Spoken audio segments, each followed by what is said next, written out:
A Tree Grows in Brooklyn, Chapter 2. The library was a little old shabby place. Francie thought it was beautiful. The feeling she had about it was as good as the feeling she had about church. She pushed open the door and went in. She liked the combined smell of the worn leather binding, library paste, and freshly inked stamping pads better than she liked the smell of burning incense at High Mass. Francie thought that all the books in the world were in that library, and she had planned about reading all the books in the world. She was reading a book a day in alphabetical order and not skipping the dry ones.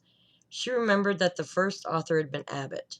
She had been reading a book a day for a long time now, and she was still in the bees. Already she had read about the bees and buffaloes, Bermuda vacations, and Byzantine architecture. For all of her enthusiasm, she had to admit that some of the bees had been hard going. But Francie was a reader. She read everything she could find: trash, classics, timetables, and grocery price lists. Some of the reading had been wonderful. The Louisa Alcott books, for example. She planned to read all the books over again when she had finished with the Z's. Saturdays were different.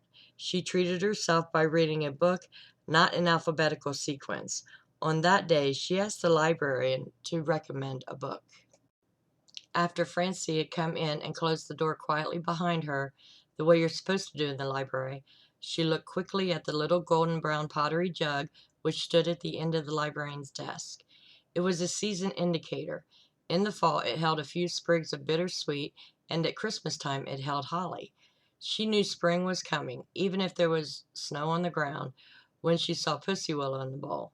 And today, on this summer Saturday of 1912, what was the bowl holding? She moved her eyes slowly up the jug past the thin green stems and little round leaves, and saw nasturtiums, red, yellow, gold, and ivory white. A head pain caught her between the eyes at the taking in of such wonderful sight. It was something to be remembered all her life. When I get big, she thought, I will have such a brown bowl, and in hot August there will be nasturtiums in it. She put her hand on the edge of the polished desk, liking the way it felt. She looked at the neat row of freshly sharpened pencils, the clean green square of blotter, the fat white jar of creamy paste, the precise stack of cards, and the return books waiting to be put back on the shelves.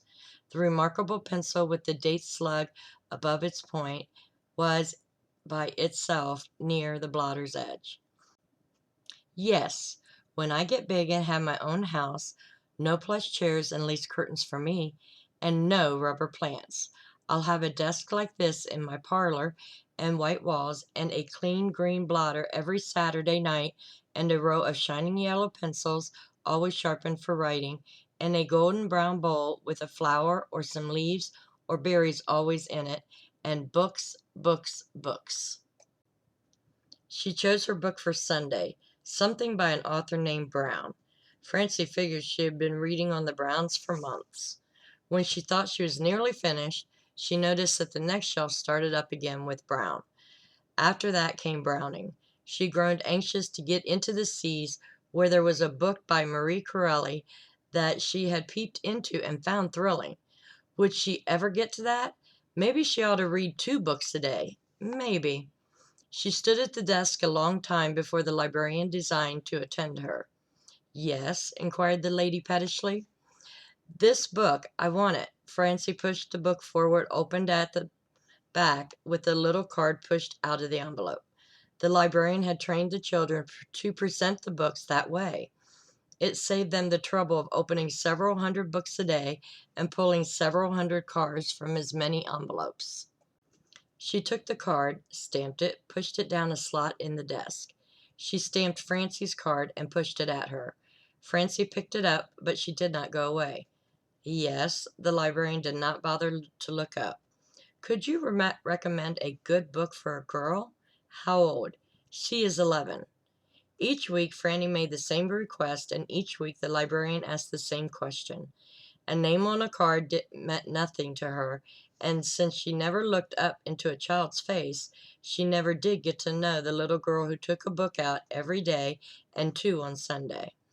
A smile would have meant a lot to Francie, and a friendly comment would have made her so happy.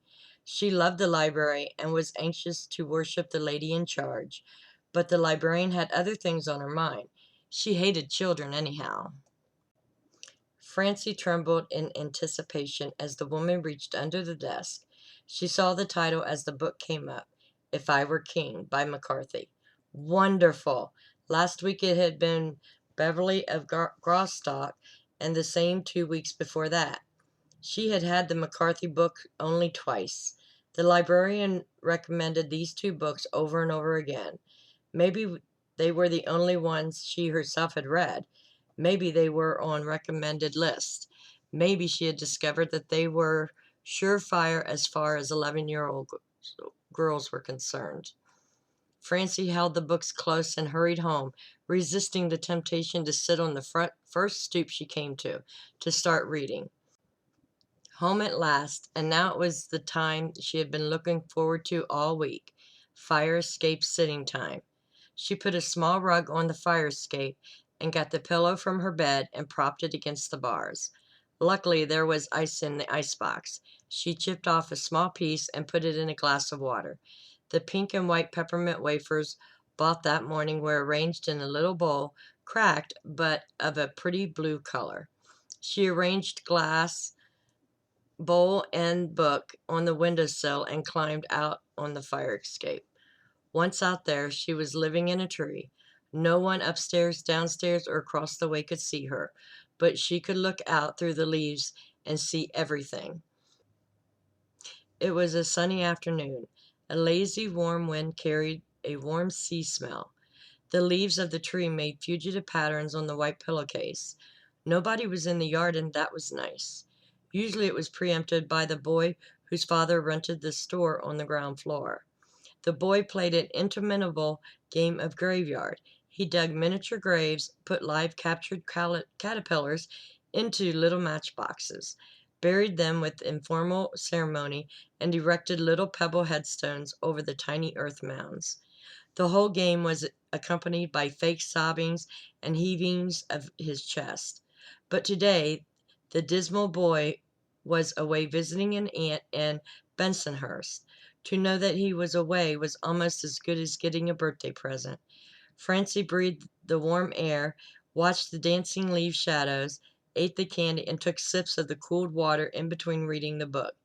If I were king, love. Ah, if I were king. The story of Francois Villon was more wonderful each time she read it. Sometimes she worried for fear the book would be lost in the library and she'd never be able to read it again. She once started copying the book in a 2-cent notebook. She wanted to own a book so badly, and she had thought the copying would do it. But the penciled sheets did not seem like nor smell like the library books, so she had given up, consoling herself with the vow that when she grew up, she would work hard, save money, and buy every single book that she liked. As she read, at peace with the world and happy as only a little girl could be with a fine book and a little bowl of candy, and all alone in the house, the leaf shadows shifted and the afternoon passed. About 4 o'clock, the flats in the tenements across from Francie's yard came to life. Through the leaves, she looked into the open, uncurtained windows and saw growlers being rushed out and returned overflowing with cool, foaming beer. Kids ran in and out, going to and returning from the butchers, the grocers, and the bakers. Women came in with bulky hock shops bundles. The man's Sunday suit was home again. On Monday, it would go back to the pawnbrokers for another week. The hock shop prospered on the weekly interest money, and the suit benefited by being brushed and hung away in camphor where the moths couldn't get at it. In on Monday, out on Saturday. 10 cents interest paid to Uncle Timmy. That was the cycle. Francie saw young girls making preparations to go out with their fellers. Since none of the flats had bathrooms, The girls stood before the kitchen sinks in their camisoles and petticoats, and the line the arm made curved over the head while they washed under the arms was very beautiful. There were so many girls and so many windows washing this way that it seemed a kind of hushed and expectant ritual. She stopped reading when Faber's horse and wagon came into the yard next door, because watching the beautiful horse was almost as good as reading. The next door yard was cobblestoned and had good-looking stable at the end of it. A wrought iron double gate separated the yard from the street. At the edge of the cobblestones was a bit of well-manured earth where the lovely rose bush grew and a row of bright red geraniums. The stable was finer than any house in the neighborhood, and the yard was the prettiest in Williamsburg. Francie heard the gate click shut. The horse, a shining brown gelding with a black mane and a tail, came into view first. He pulled a small maroon wagon that had Dr. Faber's dentist and the address painted on the sides in golden letters. This trim wagon delivered nothing and carried nothing. It was driven slowly through the streets all day as an advertisement. It was a dreamily moving billboard. Frank, a nice young man with rosy cheeks, like the fabulous youth in the children's song, took the wagon out every morning and brought it back every afternoon. He had a fine life, and all the girls flirted with him. All he had to do was drive the wagon around slowly so that people could read the name and address on it. When it came to a set of plates or the pulling of a tooth, the people would remember the address on the wagon and come to Dr. Faber. Frank leisurely removed his coat and donned a leather apron, while Bob, the horse, patiently shifted from one foot to the other. Frank then unharnessed him, wiped off the leather, and hung the harness up in the stable. Next, he washed the horse with great wet yellow sponge. The horse enjoyed it. He stood there with the sunshine dappling over him, and sometimes his hoofs struck a spark from the stones as he pawed the ground. Frank squeezed water out on the brown back and rubbed it down, talking to the big horse all the while. "Steady now, Bob. That's a good boy. Back up there. Whoa now." Bob was not the only horse in Francie's life. Her Aunt Evie's husband, Uncle Willie Flipman, also drove a horse. His horse was named Drummer and pulled a milk wagon. Willie and Drummer were not friends the way Frank and his horse were friends. Willie and Drummer lay in wait for each other, figuring out injuries to do to the other.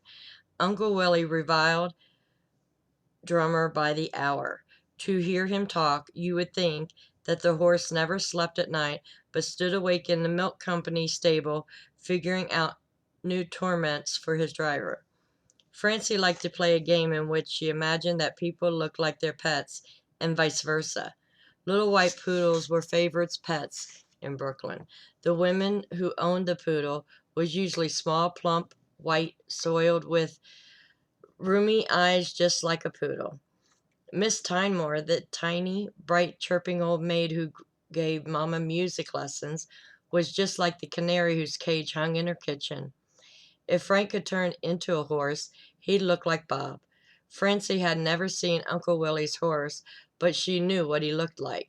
Drummer, like Willie, would be small and thin and dark with nervous eyes which showed too much white. He'd be whimpering, too, like Aunt Evie's husband. She let her thought go away from Uncle Flipman. Out on the street, a dozen small boys clung to the iron gate watching the neighborhood's only horse being washed. Francie couldn't see them, but she heard them talking. They made up fearful stories about the gentle animal. "Don't he look silly and easy?" a boy said. "But that's only fake. He's lying in his chance, for when Frank ain't looking, then he'll bite him and kick him to death." "Yeah," said another boy. "I seen him run over a little baby yesterday." A third boy had an inspiration. "I seen him do a #1 on old ladies sitting in by the gutter selling apples. All over the apples, too," he added as an afterthought. "They put them blinkers on him so he can't see how little people is. If he could see how small they is, he would kill them all." "Them blinkers make him think people is little?" "Little like peewees. Gee. Each boy as he spoke knew that he was lying, yet he believed what the other boys said about the horse. Eventually, the boys tired of watching Gentle Bob stand there. One of them picked up a stone and threw it at the horse. Bob's skin rippled where it struck him, and the boys shivered in anticipation of his going berserk. Frank looked up and spoke to them in a gentle Brooklyn voice. You don't want to go and do that now. The horse didn't do nothing to you. Oh, no, shouted a boy indignantly. No, answered Frank. I'll go yourself, came the inevitable coup de grace from the smallest boy. Still gently spoken, Frank, as he let a rill of water run over the horse's rump. Do you want to go away from here, or do I have to break a couple of your asses? You and who else? I'll show you who else. Suddenly, Frank swooped down and picked up a loose cobblestone and squared off as if to throw it. The boys backed away, hollering out offended retorts. I guess this is a free country. Yeah, you don't own the streets. I'm going to tell my uncle, the cop, on you. Beat it now, said Frank indifferently. He replaced the cobblestone carefully. The big boys drifted away, tired of the game, but the little boys seeped back. They wanted to see Frank give Bob his oats. Frank finished washing the horse and stood him under the tree where his head was in the shade. He hung a filled feed bag on his neck. Then he went to work washing the wagon, whistling, Let me call you sweetheart. As if this was a signal, Flossie Gladys, who lived below the Nolans, stuck her head out of the window. Hello there, she called vivaciously. Frank knew who called. He waited a long time and then he answered, Hello, without looking up. He walked around to the other side of the wagon where Floss couldn't see him, but her persistent voice followed. Done for the day? She asked brightly. Soon, yeah. I guess you're going out sporting, being it's Saturday night tonight. No answer. Don't tell me a good-looking feller like you ain't got no girl. No answer. They're running a racket tonight at the Shamrock Club. Yeah, he didn't sound interested. Yeah, I got a ticket, admitting lady and gent. Sorry, I'm all tied up. Staying home to keep your old lady company? Maybe. Aw, go to hell. She slammed the window down and Frank breathed a sigh of relief. That was over. Francie felt sorry for Flossie. She never gave up hope, no matter how many times she lost out with Frank. Flossie was always running after men, and they were always running away from her. Francie's Aunt Sissy ran after men too, but somehow they ran to meet her halfway. The difference was that Flossie Gaddis was starved about men, and Sissy was healthily hungry about them. And what a difference that makes!